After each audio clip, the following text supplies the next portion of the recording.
안녕하세요. 얼마 전에 멀리 있는 한 친구 장로로부터 오랜만에 전화가 왔습니다. 소식을 듣고 보니 올해 태풍 피해를 아주 경험하였고 또 다른 시련이 겹침으로 말미암아 힘든 가운데 있다는 것입니다. 그래서 그날은 밤중 1시에 깨서 잠을 이루지 못하였다는 것입니다. 그로 말미암아 자신이 어떤 잘못을 저질렀는지 생각하게 되고 또한 마음이 편치 못하고 불안한 것에 대해서 신앙인으로서 자책감도 느낀다는 것입니다.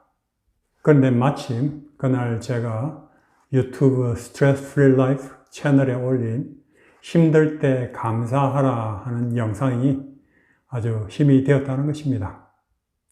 요즘 코로나 바이러스 등 여러 가지 어려움들로 말미암아 참 밤잠을 잘 이루지 못하고 힘든 분들이 많은 것 같습니다. 그런 분들에게 힘이 되기를 바라면서 이 메시지를 전합니다. 저는 그 전화한 친구와 이야기하면서 그 친구에게 시련은 축복이다 라고 했습니다. 여러분, 우리가 겪는 이 시련이 어떻게 축복이 될 수 있을까요?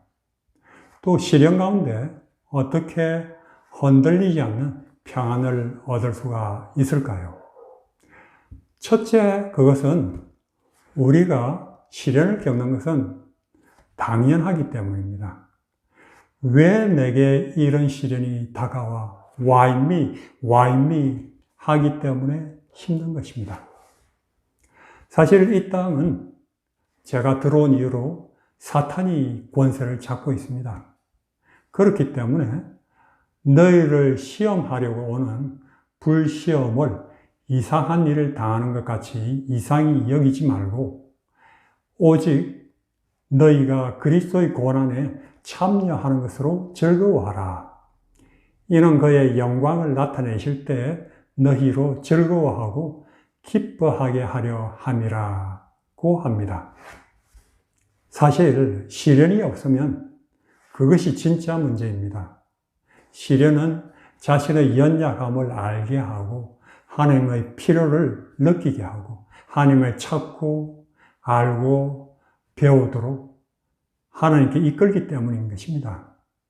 정말로 위험한 것은 자신의 상태를 제대로 알지 못하고 평안하다 하다가 큰 시련이 와서 준비되지 못한 상태로 갑자기 멸망당하는 것입니다.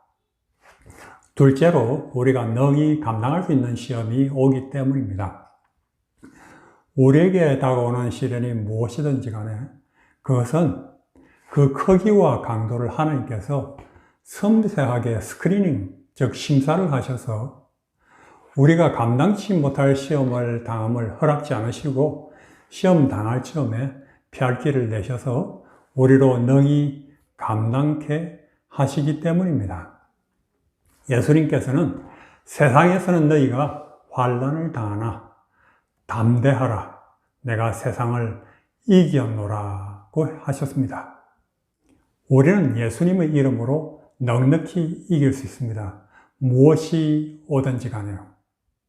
그래서 저는 사람들에게 위닝 스피릿, 즉 승리하는 정신을 갖는 것이 필요하다고 합니다. 어떤 시련이 와도 좋다. 나는 예수님을 바라보고 넉넉히 이길 것이다 하는 것입니다.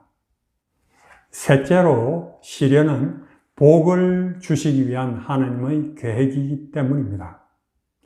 히브리 12장 11절 말씀처럼 징계가 당시에는 즐거워 보이지 않고 슬퍼 보이나 후에 그로 말미암아 연단받은 자들은 의와 평강의 열매를 맺기 때문입니다. 또한 다음과 같은 글이 있습니다. 그리스도인 생애에 있어서 가장 심한 시련의 경험은 가장 복을 받는 경험이 될 수 있다. 어두운 때를 위한 특별한 섭리는 그 영혼으로 하여금 사탄의 미래의 공격에 있어서 용기를 얻게 할 수 있으며 또한 혹독한 시련 가운데서도 하나님의 종이 능히 설 수 있도록 무장시킬 수 있다. 제 경험에서도 차라리 죽고 싶었던 가장 힘들고 괴롭고 오랜 시련이었던 불치병 재난이 가장 큰 축복을 받는 경험이 되었습니다. 그러므로 시련이 오면 어떻게 이것을 복으로 만들 수 있을까? 이 시련을 통해서 어떠한 축복을 주려 하십니까? 생각하고 기도해야 합니다. 시련 가운데서도 축복을 찾는 자가 찾고 축복을 구하는 자가 얻게 될 것이기 때문입니다.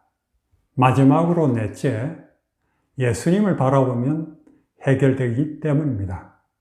자신을 보거나 환경 또는 문제를 보지 아니하고 어떤 시련보다도 크신 예수님을 바라보는 것입니다. 하나님의 약속은 영원히 변치 않고 말씀의 능력이 있어서 놀랍게 약속대로 이루어 주실 것을 미리 바라보는 것입니다. 나 자신을 믿는 것, 즉 나의 크레딧은 제로로 생각하고 하나님의 변치 않는 그 말씀의 크레딧에 100% 의지하는 것입니다.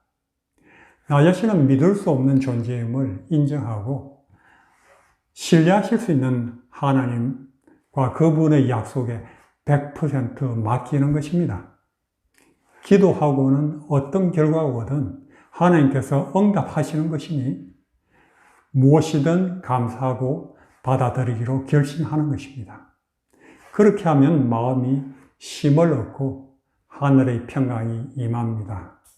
그럴 때 하나님은 그 맡긴 문제를 가지고 그분이 보시기에 가장 선한 방법으로 응답해 주십니다. 저는 지난 생에 시련을 수많이 경험했습니다. 아내와 함께 때로는 말씀만 믿고 시련을 자초한 적도 많았습니다. 그럴 때마다 경험한 것은 하나님의 말씀은 진리다 하는 것입니다. 하나님은 한 번도 우리가 감당치 못할 시험을 당함을 허락지 않으시고 또 시험 당할 즈음에 피할 길을 주셔서 우리가 능히 감당케 하셨습니다. 그것은 마치 홍해가 열리고 하늘에서 만나가 내리는 것 같은 기적과 이사를 많이 체험했습니다. 그러한 많은 경험을 하다 보니 그것은 마치 법칙이나 공식과 같아서 우리가 공식대로 따라서 하나님께 구하면 하나님께서 공식대로 은혜로 축복하신다는 것입니다. 여러분, 코로나 바이러스, 경제적 시련, 질병, 자녀 문제 등 어떤 시련이 온다 할지라도 예수님을 바라보면 마치 가나안 땅 앞에 갈렙과 여호수아와 같이 용기 백배하여 넉넉히 이기면서 앞으로 나갈 수 있습니다. 마지막으로 시대의 소망 내용을 전합니다. 구주께서는 시험을 받고 시련을 겪은 사람들의 곁에 계신다. 실패와 손실과 불가능과 패배 같은 것들은 예수와 함께 있을 수 없다. 우리는 우리에게 능력 주시는 그분을 통하여 모든 일을 할 수 있다. 유혹과 시련이 닥쳐올 때 모든 어려움을 바로잡으려고 기다리지 말고 그대를 도와주시는 예수님을 바라보라. 여러분, 어떤 시련도 믿음으로 넉넉히 이기시고 하늘의 기쁨과 평안이 충만하시기를 바랍니다.